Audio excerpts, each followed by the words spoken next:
आज आषाढ कृष्ण तृतीया शके 1938 सादर करत आहोत ठाणे वार्ता। ठळक घडामोडी। धोकादायक इमारतींचं पुनर्सर्वेक्षण करेपर्यंत इमारती रिकाम्या करण्याची कारवाई थांबवण्याची शिवसेनेची मागणी। मुंबईच्या प्रवेशद्वारांवर टोलमध्ये सूट देण्याबाबत सरकार सकारात्मक आणि संततधार पावसामुळे जिल्ह्यातील धरणांमध्ये समाधानकारक पाणीसाठा। या आणि इतर घडामोडी विस्तृतपणे पण काही क्षणातच। ठाणे वार्ता पहा श्रीस्थानक वाहिनीवर। आता सकाळी 9:15 पासून रात्री 9:15 पर्यंत ठाणे वार्ता, ठाण्यातील पहिलं दृकश्राव्य माध्यम। श्रीस्थानक वाहिनी ठाण्याची स्वतःची वाहिनी। ठाण्यातील घडामोडी, कार्यक्रम, वादविवाद, अगदी गाणी, नाटक याचा आनंद घर बसल्या पहा श्रीस्थानक वाहिनी। आपल्या ठाण्याचं हक्काचं व्यासपीठ श्रीस्थानक वाहिनी। ठाणे वार्ता आता संकेतस्थळावर देखील ठाणेवार्ता.com वर क्लिक करा आणि ठाण्याच्या घडामोडी जाणून घ्या। ठाण्यातील पहिलं ऑनलाईन माध्यम ठाणेवार्ता.com। नमस्कार मंडळी, दर रविवारी पाहायला विसरू नका। नमस्कार मंडळी, आपल्या प्रश्नांचं थेट उत्तर। ठाणे वार्ता पहा श्रीस्थानक वाहिनीवर। आता सकाळी 9:15 पासून रात्री 9:15 पर्यंत ठाणे वार्ता, ठाण्यातील पहिलं दृकश्राव्य माध्यम।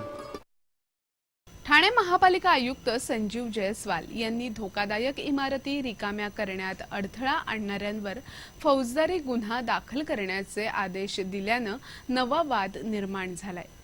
महापालिका प्रशासनानं जाहीर केलेल्या धोकादायक आणि अतिधोकादायक इमारतींची यादी बनवताना नजरचूक झाल्याची कबुली काही दिवसांपूर्वी दिली होती। तेव्हा महापौर संजय मोरे यांनी अशा इमारतींची पुनर्पडताळणी करण्याचे आदेश दिले होते।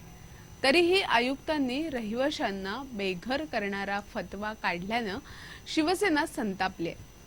धोकादायक इमारतींचं पुनर्सर्वेक्षण करेपर्यंत कारवाई थांबवण्यात यावी अशी मागणी शिवसेना आमदार रवींद्र फाटक यांनी मुख्यमंत्री देवेंद्र फडणवीस यांच्याकडे केली आहे।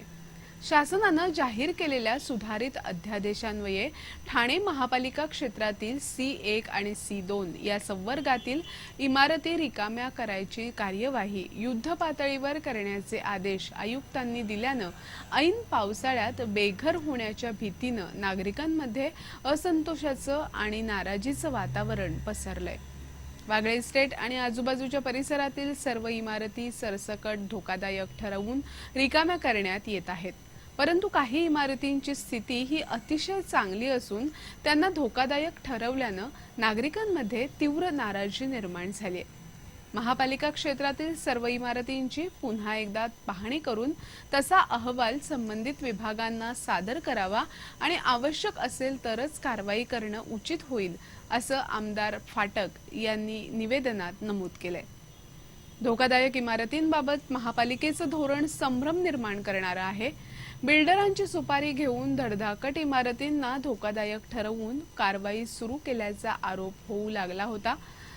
महापालिकेच्या यादीनुसार ठाणे शहरात 2867 इमारती धोकादायक श्रेणीमध्ये आहेत। यात तब्बल 78 इमारती अतिधोकादायक आहेत। याआधी आयुक्तांनी 31 मेची अंतिम मुदत देत कार्यवाही न झाल्यास संबंधित सहाय्यक आयुक्तांची गच्छंती करण्याची तंबी दिली होती, पण तसं काहीच झालं नसल्यानं आता नव्यानं काढलेल्या फतव्याचाही बोऱ्या वाजण्याची चिन्ह आहेत। मुंबईच्या प्रवेशद्वारावर हलक्या वाहनांना सवलत देण्यास शासन सकारात्मक आहे।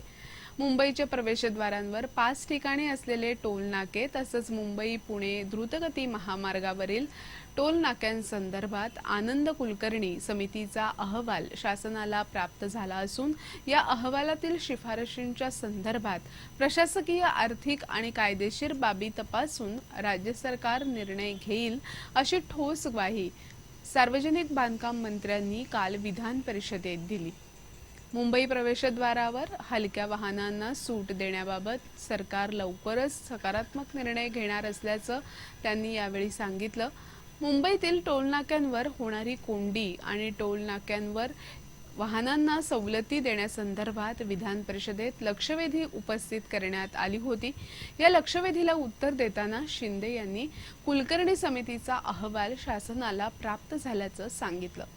टोल नाक्यांवर वाहतूक कोंडी होऊ नये यासाठी सरकार सातत्यानं पावलं उचलत असून स्टॅगरिंग पद्धतीनं टोल नाक्यांची उभारणी करण्याचं काम सुरू आहे। त्याचप्रमाणे ईटीसी टोल पद्धत अधिक प्रभावीपणे राबवण्यासाठी पावलं उचलण्यात येत आहेत, असं शिंदे यांनी सांगितलं। ठाणे वार्ता पहा श्रीस्थानक वाहिनीवर आता सकाळी 9:15 पासून रात्री 9:15 पर्यंत ठाणे वार्ता, ठाण्यातील पहिलं दृकश्राव्य माध्यम। आपला परिसर स्वच्छ आणि सुंदर ठेवण्यासाठी ठाणे महापालिकेत सहकार्य करा। ओला सुका कचरा वेगवेगळा जमा करा आणि रोगराईपासून मुक्तता मिळवा। ठाणे वार्ता आता संकेतस्थळावर देखील ठाणेवार्ता.com वर क्लिक करा आणि ठाण्याच्या घडामोडी जाणून घ्या। ठाण्यातील पहिलं ऑनलाईन माध्यम ठाणेवार्ता.com। डॉक्टर आणि रुग्णांचं पिढ्यानपिढ्यांचं जिव्हाळ्याचं नातं म्हणजेच डॉक्टर बेडेकर हॉस्पिटल। आता अत्याधुनिक सोयी सुविधा आणि तंत्रज्ञान युक्त वंध्यत्व निवारण केंद्रात IVF आणि टेस्ट ट्यूब बेबीची ही सुविधा। डॉक्टर बेडेकर हॉस्पिटल, महर्षी कर्वे पथ, ठाणे। 65 वर्षांची निरंतर सेवा। ठाणे वार्ता पहा श्रीस्थानक वाहिनीवर आता सकाळी 9:15 पासून रात्री 9:15 पर्यंत ठाणे वार्ता, ठाण्यातील पहिलं दृकश्राव्य माध्यम। ठाणे आणि आजूबाजूच्या परिसराला पाणी पुरवठा करणाऱ्या जिल्ह्यातील भातसा धरणात 68% तर बारवी धरणात 49% पाण्याचा साठा झाला आहे।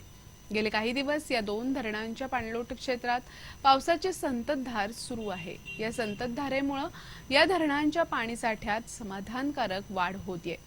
गेल्या वर्षी आजच्या तारखेपर्यंत 943 मिलीमीटर पाऊस झाला होता, तर यंदा 1130 मिलीमीटर पावसाची नोंद झाली आहे। गेल्या वर्षी आजच्या तारखेपर्यंत 363 दशलक्ष घनमीटर पाण्याचा साठा होता, तर यंदा हाच साठा आजच्या दिवशी जवळपास दुप्पट म्हणजे 642 दशलक्ष घनमीटर आहे।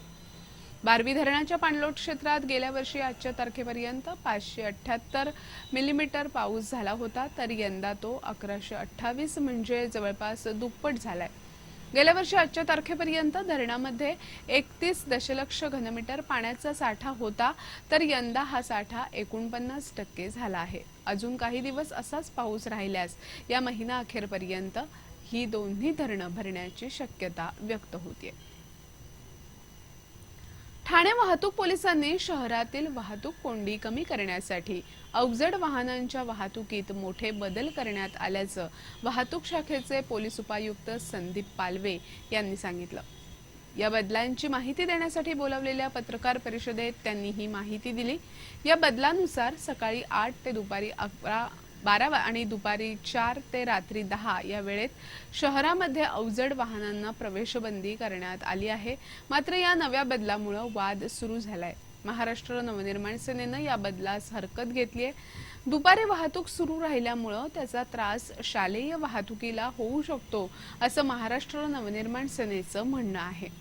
दुपारच्या सुमारास ही वाहनं शहरात आल्यास त्याचा त्रास विद्यार्थ्यांची ने-आण करणारी वाहनं, रुग्णवाहिका तसंच इतर वाहतुकीलाही होऊ शकतो।